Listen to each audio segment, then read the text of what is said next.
Kevin Durant was 9 years old when he woke up in the back seat of a 1993 Honda Civic at 6 a.m., covered by his mother's winter coat, and realized they had nowhere else to go. Wanda Durant sat in the driver's seat, staring at the eviction notice she'd received the day before, trying to figure out how to tell her 4 children that their home was gone again. "Mama, why are we sleeping in the car?" Kevin asked, his voice small and confused in the cramped space that had become their bedroom. Wanda turned around, looked at her son, who was already showing signs of becoming the tallest kid in his class, and made a promise that would define the next 15 years of their lives. "Baby, this is temporary. Everything I do from now on is so you never have to sleep in a car again. And one day, you're going to be so successful that you'll buy Mama the biggest house you can find." That morning, sleeping in a parking lot in Seat Pleasant, Maryland, neither Kevin nor Wanda could have imagined that those words would come true in ways beyond their wildest dreams. Before we dive into one of the most incredible mother-son stories in sports history, make sure to hit that subscribe button, because what you're about to hear will change everything you thought you knew about sacrifice, determination, and what it really means to believe in your child's dreams, even when you have nothing left to give. Wanda Durant was 21 years old when her marriage to Wayne Pratt fell apart, leaving her alone with 4 children in Prince George's County, Maryland. Kevin was the second youngest, a lanky kid who was already taller than most of his classmates and had shown an unusual interest in basketball from the time he could walk. The year was 1997, and single mothers in Maryland were facing an economic crisis that left thousands of families homeless. Wanda worked as a postal worker during the day and cleaned office buildings at night. But even with 2 jobs, the math didn't work. 4 children needed food, clothes, and stability, but there were only 24 hours in a day and only so much one woman could earn. When the eviction notice came, Wanda had a choice: split up her family and send the kids to live with relatives, or keep them together and figure out another way to survive. She chose to keep them together, even if it meant sleeping in cars. Prince George's County in the late 1990s was a place where dreams went to die. The crack epidemic had devastated communities, unemployment was high, and single mothers like Wanda were fighting a system designed to break them. But Wanda Durant wasn't just any single mother. She was a fighter, a strategist, and a woman who understood that her children's futures depended on the choices she made in the present. The night they were evicted from their apartment, Wanda packed everything they owned into garbage bags and loaded them into her Honda Civic. She drove to a 24-hour McDonald's parking lot, parked under a streetlight, and tried to make the car feel as much like home as possible. "This is an adventure," she told Kevin and his siblings. "We're camping, just like rich families do, except we're doing it in the city." Kevin, 9 years old and wise beyond his years, didn't buy it. But he also didn't complain. He'd already learned that complaining didn't change circumstances. It just made his mother feel worse about things she couldn't control. That first night in the car, as his younger siblings fell asleep, Kevin heard his mother crying quietly in the front seat. She thought he couldn't hear her, but he could. And in that moment, Kevin Durant made a promise to himself that would drive him for the rest of his life. He was going to become successful enough to make sure his mother never cried from worry again. Before we continue with this incredible story, make sure to hit the subscribe button and ring the notification bell so you don't miss our latest stories. Now let's get back to our story. Living in a car with 4 children taught Wanda Durant lessons about survival and sacrifice that no parenting book could have prepared her for. They developed routines: wake up before dawn so no one would see them sleeping in the parking lot, use the McDonald's bathroom to brush their teeth and wash their faces, drop the kids at school, and then Wanda would try to catch a few hours of sleep in the car before her shift at the post office. Evenings were spent at the local community center, where Kevin discovered basketball wasn't just a game, it was an escape. While his siblings did homework in the community center lobby, Kevin shot basketball for hours, staying until closing time because he knew the longer they could stay there, the later they could return to the car. The basketball court became Kevin's sanctuary, but more importantly, it became Wanda's hope. She noticed that when Kevin played basketball, something changed in him. The worry disappeared from his face. The premature responsibility of being the oldest son in a homeless family lifted from his shoulders. For those hours on the court, Kevin was just a kid playing a game he loved. "You're good at this," Wanda told him one evening as they walked back to the car. "Really good. Maybe good enough to get a scholarship to college." Kevin nodded, but he was thinking bigger than college. He was thinking about houses, about security, about never having to worry about eviction notices again. He was thinking about making enough money to take care of his mother the way she had taken care of him. That night, as they settled into the car for what would be the 15th consecutive night, Kevin asked his mother a question that would change both their lives. "Mama, if I get really good at basketball, could I make enough money to buy you a house?" Wanda's answer to Kevin's question was careful and honest. "Baby, basketball can open doors, but you have to be willing to walk through them. It's not just about being good. It's about being better than good. It's about being great." Those words became Kevin's mission statement. Every morning after they woke up in the car, every evening at the community center, every moment he touched a basketball, Kevin was chasing greatness with the desperate intensity of a child who understood that his family's survival might depend on it. The breakthrough came 6 months into their homelessness when Charles Craig, a youth basketball coach, saw Kevin playing at the community center. Kevin was 10 years old, already 5 feet 7 inches, and shooting the ball with a form that looked like it had been coached by professionals. "Who's been working with him?" Craig asked Wanda. "Nobody," she replied. "He just plays every day." Craig offered to coach Kevin for free, but there was a catch. Kevin would need to travel to better tournaments, play against better competition, and that would require money that Wanda didn't have. Transportation, equipment, tournament fees.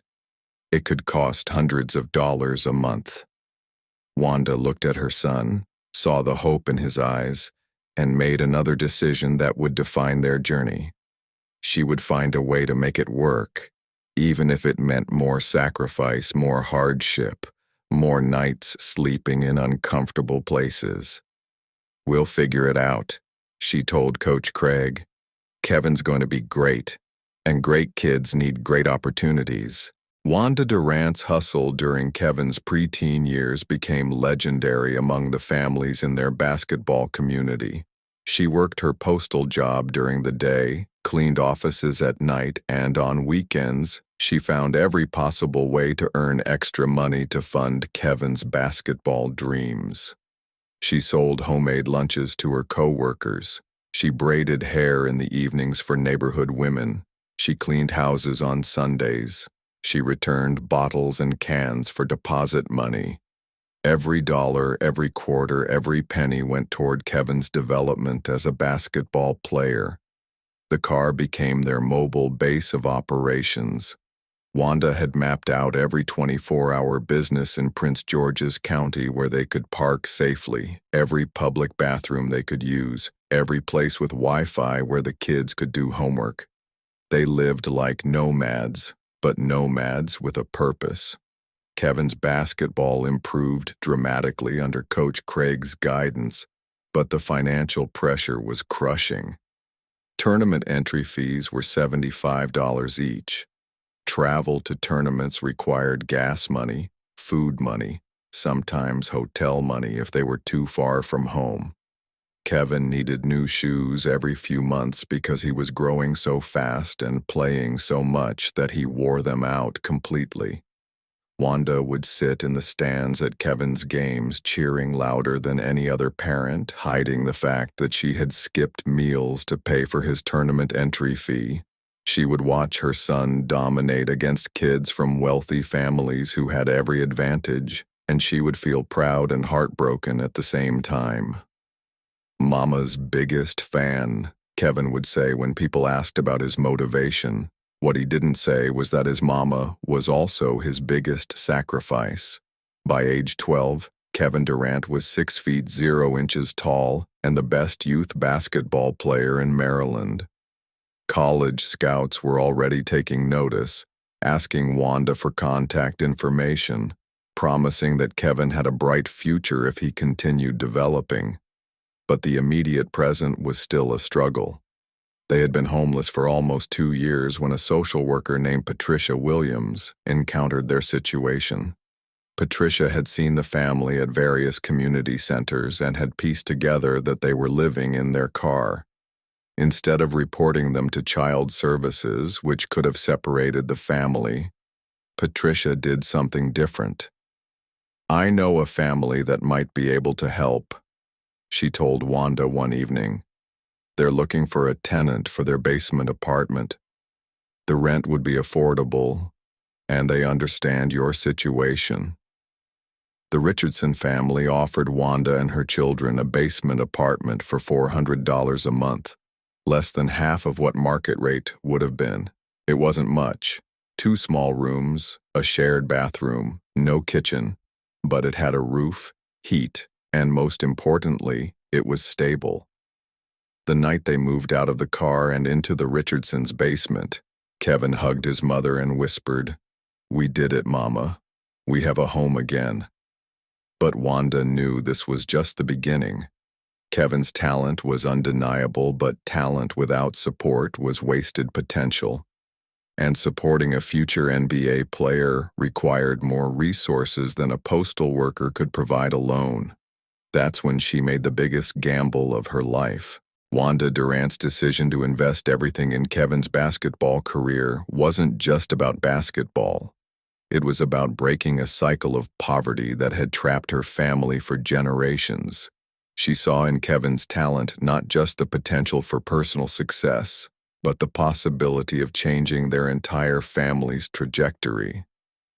She quit her night job cleaning offices and took a second mortgage on a small house she had managed to buy with assistance from a first-time homeowner program. The money from the mortgage went directly into Kevin's basketball development, private coaching, elite AAU teams, travel to national tournaments. "People thought I was crazy," Wanda would later say, "taking on debt to fund a 13-year-old's basketball dreams. But I wasn't just investing in basketball. I was investing in my son's future, and by extension, our family's future." Kevin, now understanding the magnitude of his mother's sacrifice, approached basketball with an intensity that worried some people. He practiced for hours every day, studied game film, worked with trainers, and pushed his body to its limits. But it wasn't pressure from his mother driving him. It was gratitude. "She bet everything on me," Kevin said years later. "The least I could do was make sure her bet paid off." By his sophomore year in high school, Kevin was 6 feet 7 inches and attracting attention from every major college basketball program in the country. Duke, North Carolina, Maryland, Georgetown. They all wanted the kid from Seat Pleasant who played basketball like his life depended on it. Because it did. At National Christian Academy and later Montrose Christian School, Kevin Durant became a high school basketball phenomenon. He was featured on the cover of Sports Illustrated while still a junior, named to every All-American team, and was considered the best high school player in the country. But success brought new challenges. Elite private schools were expensive, even with basketball scholarships. Kevin needed specialized training, nutritionists, and equipment that could cost thousands of dollars. Wanda, still working at the post office, was struggling to keep up with the demands of supporting a future professional athlete. The basketball community rallied around them. Coaches helped with training costs. Other parents contributed to travel expenses. Kevin's high school coach made sure he had everything he needed to succeed. But the financial pressure was constant. "I felt like I was always behind," Wanda said. Other kids had personal trainers, private chefs, and equipment managers. Kevin had me, doing my best with whatever resources I could scrape together. Kevin was aware of the sacrifice, but tried not to let it affect his play. On the court, he was dominant, averaging over 25 points per game and leading his team to national prominence. Off the court, he was the son of a single mother who was working multiple jobs to support his dreams. The dichotomy was stark. Kevin Durant, the basketball star who was featured in national magazines and pursued by college coaches, and Kevin Durant, the teenager who helped his mother count change to buy groceries and worried about whether they could afford his next pair of basketball shoes. College decision day was approaching, and Kevin had to choose between programs that offered different levels of support for his family. This wasn't just about basketball anymore. It was about survival. Kevin's college decision came down to more than basketball.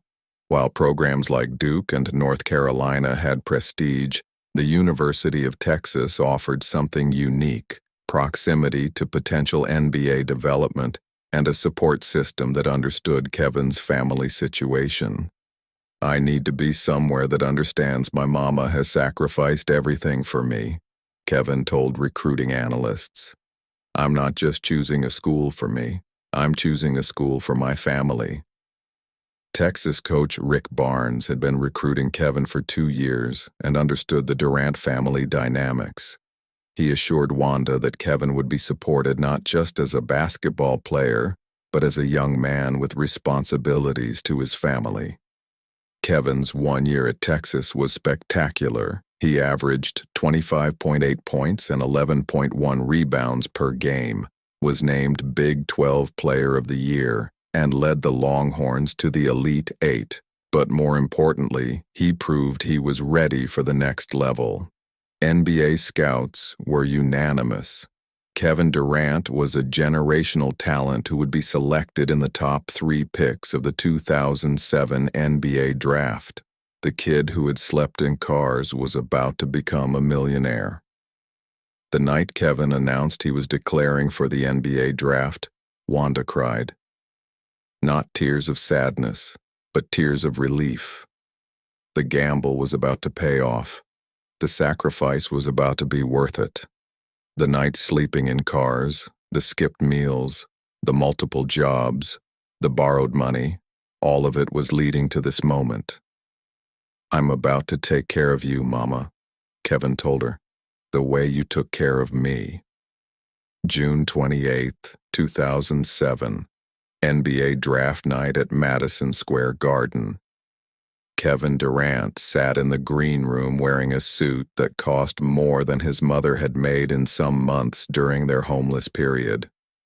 Wanda Durant sat beside him, wearing a dress she had bought specifically for this occasion. The first time in years, she had bought something new for herself.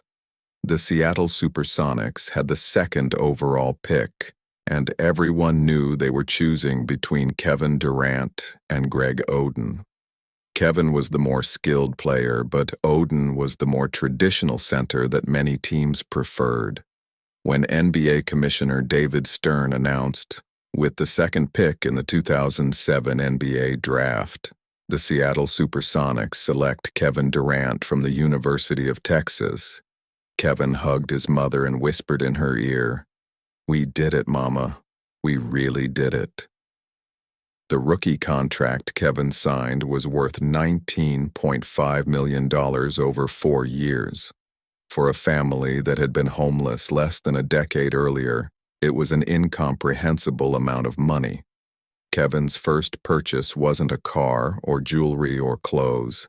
It was a house for his mother. "I want you to have the biggest, most beautiful house you can imagine," he told Wanda. "With a big kitchen, a master bedroom with a bathroom bigger than our old apartment, and a driveway where you can park as many cars as you want." The house Kevin bought for his mother in Oklahoma had 6 bedrooms, 5 bathrooms, and a 3-car garage. Wanda Durant, who had slept in a Honda Civic for 2 years, now had more space than she knew what to do with. Kevin's college decision came down to more than basketball.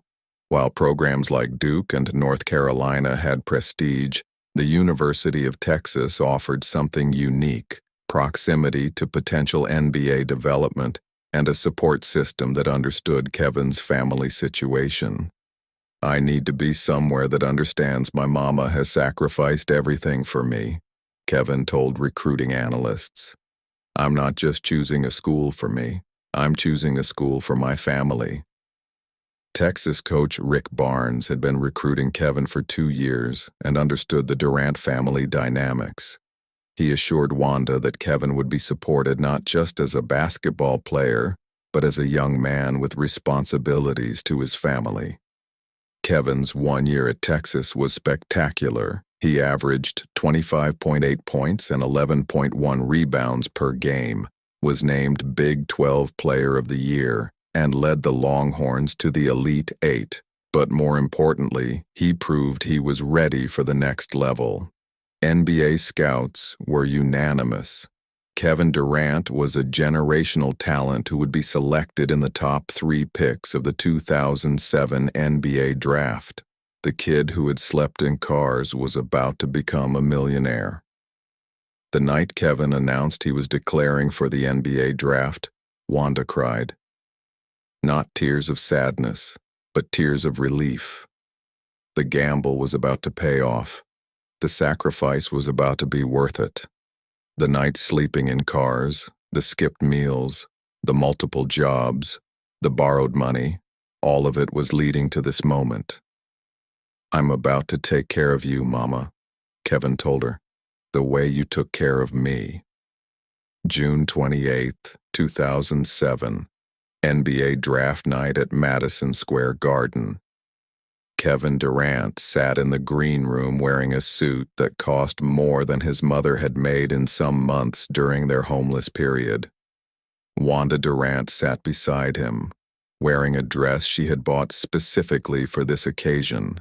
The first time in years, she had bought something new for herself.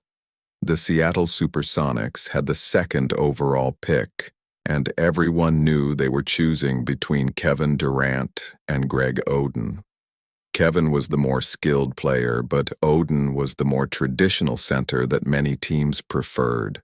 When NBA Commissioner David Stern announced, with the 2nd pick in the 2007 NBA draft, the Seattle Supersonics select Kevin Durant from the University of Texas, Kevin hugged his mother and whispered in her ear, "We did it, Mama. We really did it."